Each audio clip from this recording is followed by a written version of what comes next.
What it says here, we will draw the free body diagram of I'm getting this message. Just a second, I'm getting this message here. Okay, that's fine. Okay, so let's look at this machine. Sorry, come on, there's that machine. And let's look at the forces acting on this component only, this component. So I will draw this component.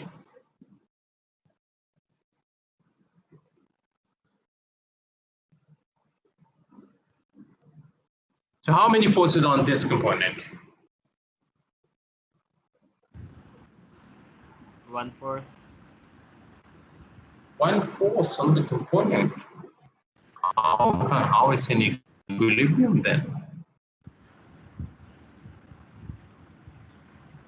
So there's a force. One is acting and one is resistive. Yep, there's force So, yeah. on it.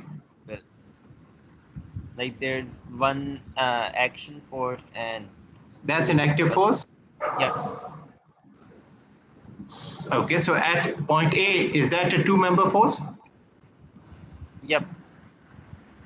So there will be one reaction force from, and at B, is that a two-member force or it's a pivot?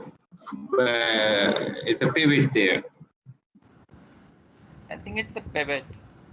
Yes, so pivot can rotate but cannot move in XY direction. So is that okay now? Yep.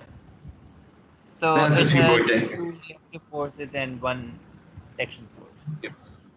So the free body diagram looks something like this. Okay. If I ask you to draw the free body diagram of pin E, let's look at pin E. And we go back. Let's look at pin E. Draw the free body diagram of pin E. How many forces?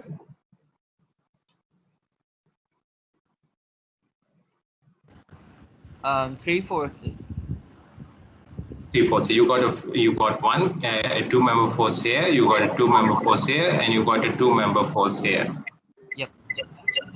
So that is your member E.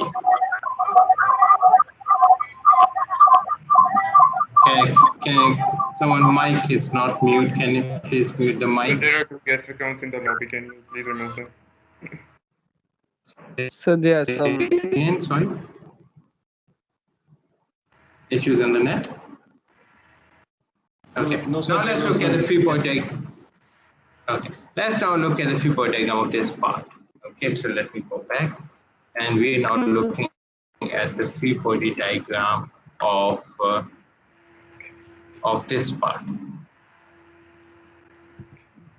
It's been connected here. Okay. So as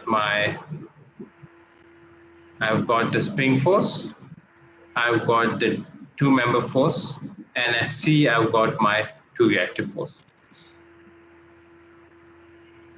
There's no rocket science here. And similarly, you can do for the other components.